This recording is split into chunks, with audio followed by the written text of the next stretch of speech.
The storm rolled across the peaks of Arindale like a living beast, its thunder shaking the ancient cliffs. High above the valley, the once great kingdom of Arindale lay in ruins, its towers crumbled, its bridges broken, and its guardian orders scattered across the winds of time. Only one spark of hope remained. The last lantern, a mystical relic said to contain a fragment of pure light capable of restoring the kingdom or destroying it forever if it fell into the wrong hands. 17-year-old Elias Renford, an apprentice scout, sprinted through the rain-soaked forest, clutching a sealed scroll tight against his chest. His cloak flapped violently behind him, and his heartbeat matched the storm's rhythm. He had been chosen reluctantly to deliver a crucial message to the last surviving guardian of the lantern. He never wanted to be a hero, but fate rarely asked for permission. Behind him, the eerie howl of the night reavers echoed through the trees.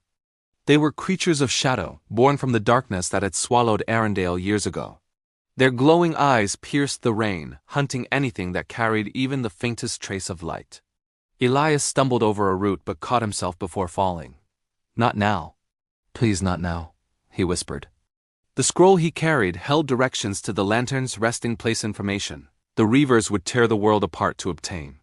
After hours of running, Elias finally reached the entrance of the Azure Caverns, a labyrinth of glowing crystals said to hide the last guardian.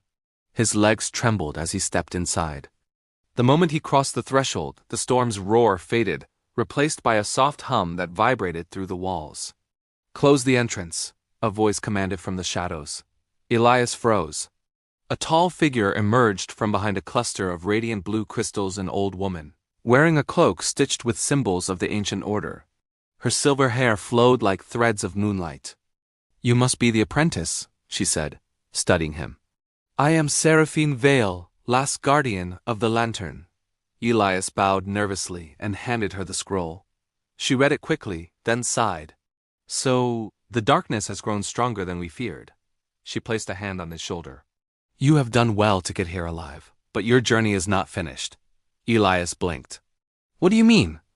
"I thought you were the one who would carry the lantern." Seraphine shook her head. "I am too old. The lantern chooses those whose hearts burn brightest. I am merely its keeper, but you—" She studied him again. "You outran the reavers with nothing but courage and will. That alone speaks louder than any prophecy." Elias stepped back. No, I'm not. I can't," but the cavern shook violently. The crystals dimmed. The reavers had found them. Seraphine raised a trembling hand toward a chamber deeper inside the caves. "Go! The lantern is waiting." "I will buy you time, but no arguments." She pushed him away with surprising strength. "The kingdom does not need perfect heroes. It needs brave ones." Elias swallowed hard and rushed into the inner chamber. The air shimmered with warmth. At the center stood a pedestal, and on it rested a small lantern made of silver and translucent stone. Inside, a single flame danced softly, glowing with a warmth Elias could feel even from several steps away.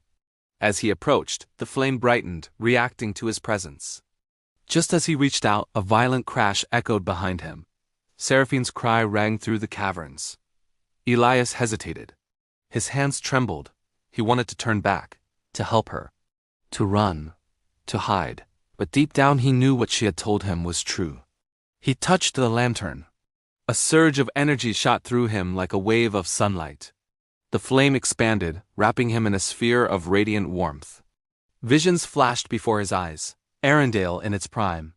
The ancient guardians forming a protective circle. The first rise of the darkness. The countless battles fought to protect the light. Then he saw himself not as he was, but as he could be, a beacon in the storm. The cavern wall exploded. The reavers swarmed in, shadows twisting like serpents. Elias lifted the lantern instinctively. A powerful light burst from it, pushing the creatures back with a hiss. They shrieked, recoiling violently, unable to cross the barrier of brilliance surrounding him. But the more Elias held the lantern high, the heavier it became. The light demanded energy, courage, will. His knees buckled, but he didn't let go. Seraphine, weak but standing, called out from the floor. "Focus, Elias! The lantern responds to your heart. Remember who you are fighting for." Faces flashed in his mind. His family, the villagers of his hometown, the broken kingdom yearning to breathe again. Elias shouted and stepped forward. The barrier of light expanded, sweeping the reavers back and dissolving their shadows. Each step grew easier as the flame inside the lantern grew stronger. With one final burst of energy, the light erupted outward, flooding the entire cavern and then the mountains above like dawn breaking after centuries of night. When the brightness faded, the reavers were gone. Elias collapsed to his knees, breathing hard. Seraphine approached him, leaning on her staff. "You have done what even the greatest guardians could not," she whispered.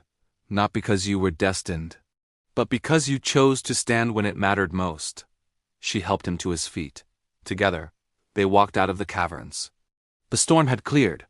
Sunlight spilled across Arindale's ruined peaks, and for the first time in years, the valley felt alive. The lantern's flame pulsed gently in Elias's hand. A new dawn had begun,